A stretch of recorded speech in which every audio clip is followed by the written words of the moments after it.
Tässä on freehandikin jo valmiiksi asennettuna. Hei oikeesti mua nolottaa ihan sikana ottaa näin kallista lahjaa vastaan.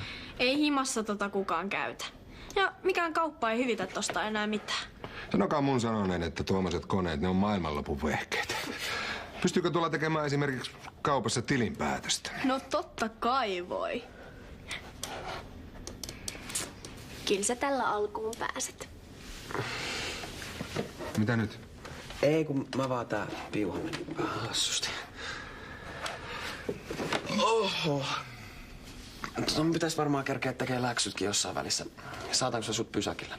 Ei mua kukaan ole oottamassa. No kyllä sä mun puolesta voit tänne yöksikin jäädä.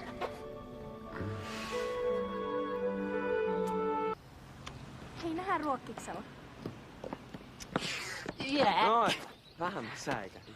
Moi. Moi Kalle, nähdään. Jees. Ei kai Kristiina ollut teidän lyötä? No ei tommoista kysytä. Ai oli, oi, koska syntyy esikoinen. No. He, yhden jutun muistat. Mui pitää kurittaa, anna niille keppiä. Oikeesti, hei. Ne yrittää aina saada jätkän tossunnalle, mutta vaikka ne onnistuis, ne ei oo ikinä tosissaan. Ne ei vaan oo tyytyväisiä.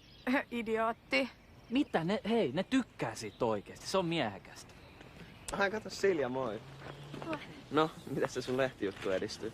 Äiti vie sen tänään sinne päätoimittajalle ja sit se varmaan julkaistaan ja sit musta tulee varmaan niiden lehden tutkivan journalismin tähtireportteri. Vaikka sä omistaisit sen lehden, niin ne ei julkaisis sun juttu. Hei, kirjoittamisessa tarvitaan aivotoimintaa ja sitähän meillä salineilla ei tunnetusti ole. Ja Saku on tänään ollut tämmönen vähän outo. Se on aina semmonen pelle. Mut hei, hyvästä vetoa. Mun juttu julkaistaan vielä tällä viikolla. Selvä. Sä oot ihan liian hyväuskonen. Lahjojen antaminen ei oo ikinä viatonta. No, paljon siistimpää vaan, kun saa tehdä himos rauhassa niitä juttuja. Koulussa koko aika joku kyttäämässä olla yli. Ai niitä juttuja, oot saanut nettiyhteydet jo auki. Hei mut oikeesti. Muijat haluu aina, että niille ollaan velkaa. Sitten ne pystyy sillä verukkeella vaatii kaikkea, mitä ne haluaa. Kelatkaa. Mun juttu meni läpi. Ei, mitä sä teet? No se hyväksyttiin. Hei, nyt jätkä kusettaa. Se tulee lehteen painettuna. Tajuutteks te? Eikä se ole mikään nuorten palstan ruikutus, vaan se on ihan oikea juttu. No, onneksi olkoon. Hei, näähän on ihan sikahyviä oikeesti. Kiitos. Siis yllättävää hyvää jälkeä tommosella masinalla saa aikaa. Hei, mentäisikö me jo tonne sun huoneeseen?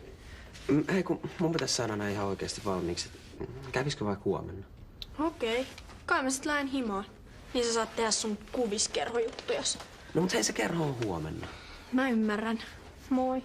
Moi.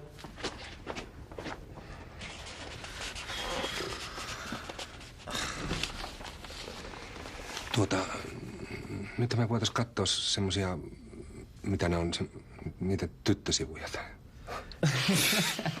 Ei kun oikeesti, mulla on deadline huomenna. Mun on pakko saada nää valmiiksi nyt. Ihan valmiiltahan nää jo näyttää. No voin mä sitten mennä kattoo telkkaria. Hei, mä en taju, minkä takia sä päästit Kristiinan menee. No ihan samasta syystä, kun mä käsken sunkin nyt lähteä menee. Mulla on töitä.